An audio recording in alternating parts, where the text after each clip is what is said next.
Hi everyone, welcome back to my channel. So these are going to be my videos recapping weeks 29 till about 33, 34 weeks.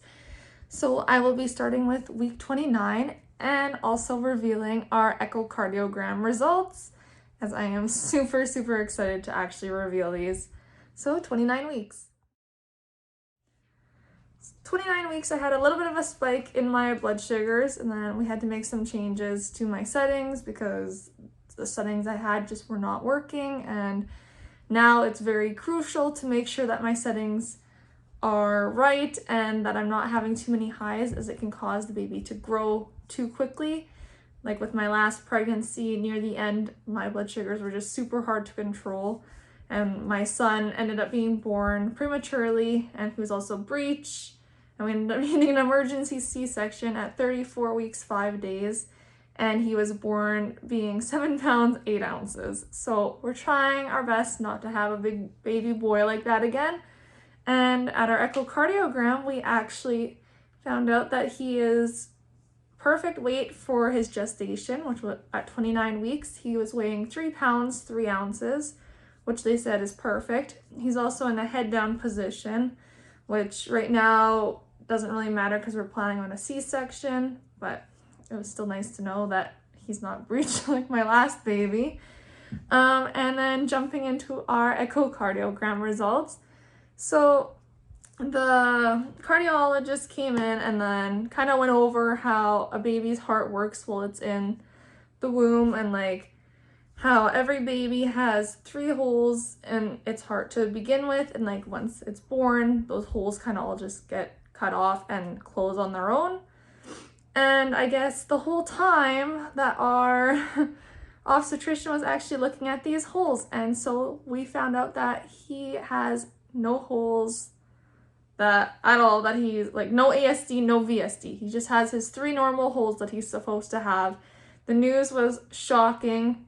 We cried happy tears because we were so happy. And then afterwards, we got to meet with a high-risk obstetrician, and then she came in just to kind of recap on like all the rest of the ultrasound, like just in case there was any other abnormalities, however you say that word, if he had anything else wrong with him. And she revealed that we have a perfectly healthy baby boy. So it was an amazing appointment overall. We got so much good news and we were so relieved and overjoyed. But yeah, so then jumping into like just symptoms that I've been experiencing has been sore body and back. Like I've been trying to sleep on my left side as much as I can, and like I can't sleep with a pregnancy pillow. I tried with my last, and like I get claustrophobic really easily, so I've been using just like a normal pillow, propping it underneath my belly, and that's just not helping anymore. Like with the weight of the belly pulling down, and like my whole spine has just been really sore.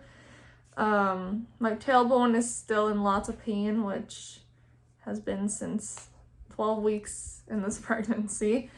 But now just with the baby pushing more on it and like the pressure on it, it's getting a little bit worse. But I've been doing yoga still every now and then, and that kind of helps stretch it out and like keeps everything feeling a little bit better, but not 100%. But that's pregnancy for you. That's pretty much 29 weeks. And yeah, I was just very excited to share that news about our echocardiogram.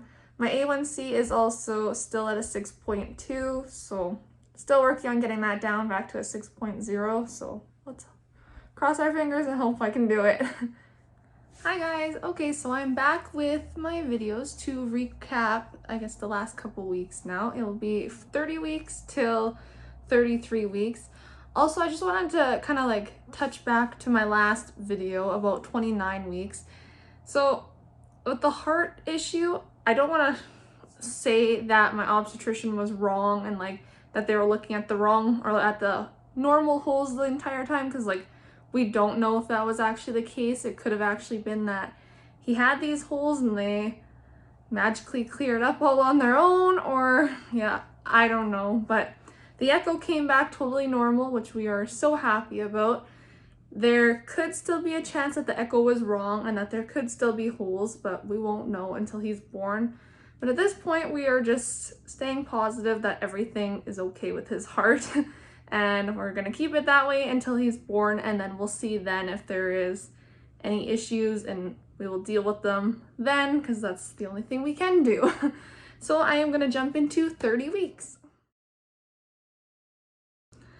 Okay, so 30 weeks was, I guess, a couple little symptoms here and there that I was experiencing. My belly has been starting to get really itchy as it's now growing more and more, and the skin is stretching. I've been using creams now, hopefully that I don't get any stretch marks. If I do, it is what it is. But yeah, so an itchy belly is 30 weeks for me so far, as well as my legs have been getting like really sore, or were getting really sore during 30 weeks, and actually they still are to this point. They're just kind of like more achy, and like being on them longer is a lot harder, so I do a lot more sitting whenever I can, as well as I was waking up a lot throughout the night to eat, and I guess just like with the baby growing, and I was just needing more food. And of course it was throughout the night, so anytime I would wake up to go pee, then I would have to go in, find a snack in the fridge, which was usually like either just like a pudding, like something quick, because like I find if I eat like a big meal during the night, or if I'm up for too long, then it takes me a lot longer of a time to fall back asleep. So puddings, or like yolks, those little to-go yogurts, those are my thing, and they work perfectly during pregnancy.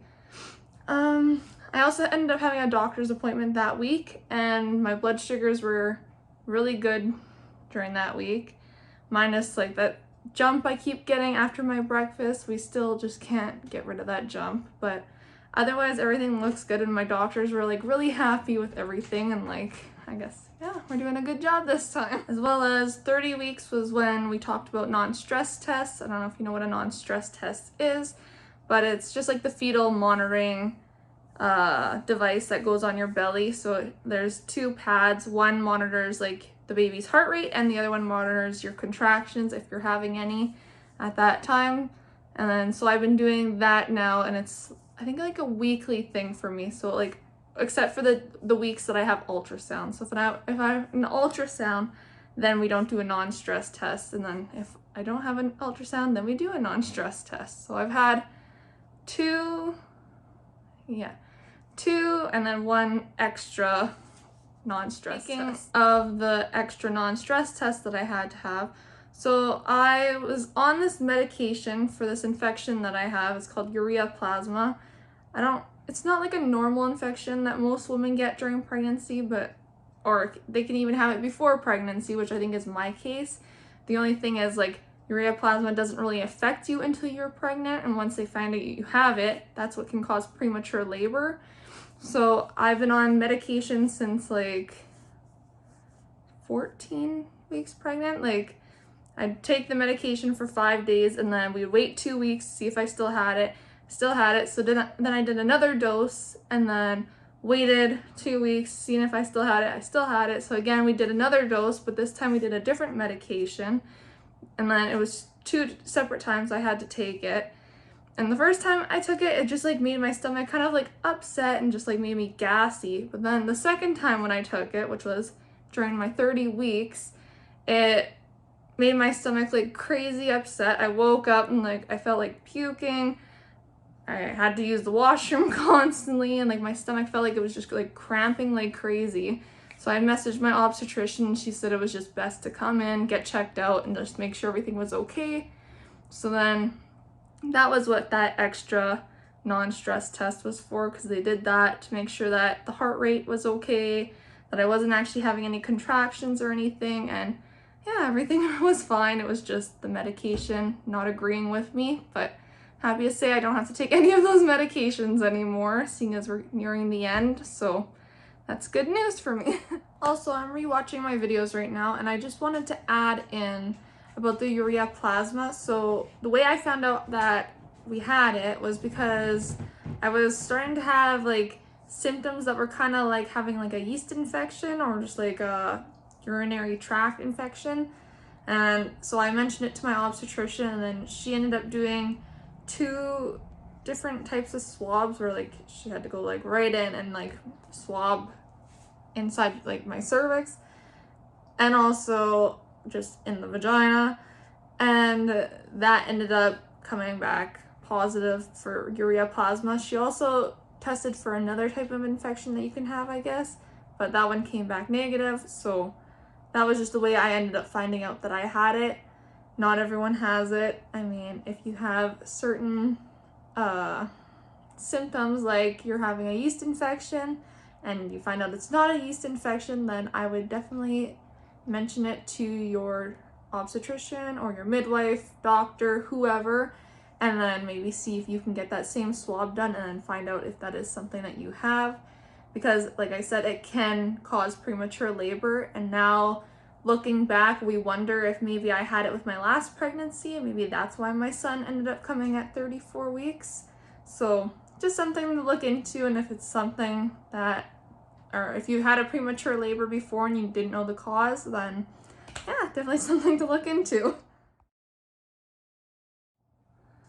So jumping into 31 weeks, I mean, this has kind of been like a symptom that I've had throughout my entire pregnancy. It's just kind of been on and off, which is sore boobs. That is a thing. Yes, apparently not in every pregnancy, because my last pregnancy, I didn't have this once. And then this time it's just been like on and off throughout the pregnancy. So there's that. As well as I've been a lot more tired and like needing naps. I just have not very much energy. I still have more energy than I did in the first trimester, which is nice, but things are just getting heavy now, and doing things is a lot harder, seeing as my body just gets sore easily. Thankfully it's summer. I mean, thing is, my son constantly wants to go for walks now, which I mean is a good thing because he gets me out on my feet and gets me walking around, keeps my blood sugars in a better target. So that helps, but it's a lot of work when carrying a big belly. My blood sugars were really good during this week for 31 weeks. There were like, obviously there's still gonna be the odd highs, odd lows, which you'll see here, but there was no crazy spikes, which was nice. And yeah, sleeping is getting a lot more difficult just with the belly, because they tell you to try and lie on your left side, and then now it's just the weight of the belly and then just pulling on my spine, so my back has been a lot more sore, but otherwise, yeah, not too much to complain about there. 32 weeks. All right, so this was a wild week. There was a lot of different things. Like I got like a full page here. So starting with my blood sugars, I had a huge spike. So again, we had to make a bunch of different like adjustments to my settings, and then now it's a little bit better, but again, like I find that after I have my breakfast, that spike is still just spiking. It's just not going, or it goes down, but it takes a while. When I first had this spike, the insulin I was giving myself, it just wasn't enough. It wouldn't bring me down from that spike. So once we changed my settings and figured that out, it ended up working itself out, and now it's getting better. But like I said, that spike is still there. So I'm thinking that I'll probably start having to do, like, when I wake up, I'll probably have to do my insulin like 30 minutes before I eat and then try and see if that works. But right now, 20 minutes is just not enough time apparently, because that spike is still coming. Again, super tired. Wow, I can't talk. Super tired and sore. And throughout this pregnancy, I haven't had any leg cramps until this week. I got my first leg cramp, and let me tell you, that was not fun. With my first pregnancy with my son, I got them. Throughout that entire pregnancy, I probably got leg cramps about like 10 times. I don't even know. This pregnancy, this was my first time, and yeah, I was not happy. It like took 3 days before my legs started feeling normal again, so I'm happy we're kind of back to normal now. As well as this week brought on skin changes. So right now you can't tell because I'm wearing some makeup here, but I got lots of pimples going on, as well as my skin has been like super like blotchy, and like also my stomach's been really itchy. But like even my belly, you can kind of see how blotchy it is a little bit. And then my skin you can't really see right now, like I said, because I'm wearing makeup, but yeah, it's been like super blotchy, and then pimples like I'm in high school again, so that's fun. As well as bedtime, so during the night I've been having a lot of weird dreams. I mean, when I wake up in the morning, I can't remember a single dream, because it's like throughout my entire sleep I'm constantly dreaming about something. Like I can wake up, go pee, and then I fall back to sleep and it's another dream. And then these dreams are also, I'm guessing, kind of scary or just weird, I don't know, but it's causing me to have night sweats, so that's been fun. So yeah, 32 weeks has just been a hit. I've gotta say, this is probably like one of the worst weeks since the beginning, so yeah. And then just like kind of for like, I guess to kind of see how things are with my insulin. So for 3 days right now, I'm using about 185 units of insulin, and then at the beginning, like before I found out I was pregnant, I was probably at like 130 units. That would last me 3 days. So that's just kind of like a reference to see how much insulin I've gone up so far. In my first pregnancy, I was using more insulin because I swear I was like changing my pods every 2 days and not even making it to 3 days. So I'm guessing we're doing good so far, but then again, we still got another 4 weeks to go, so I guess we'll see how things go from there. So yeah, that's the end of this video.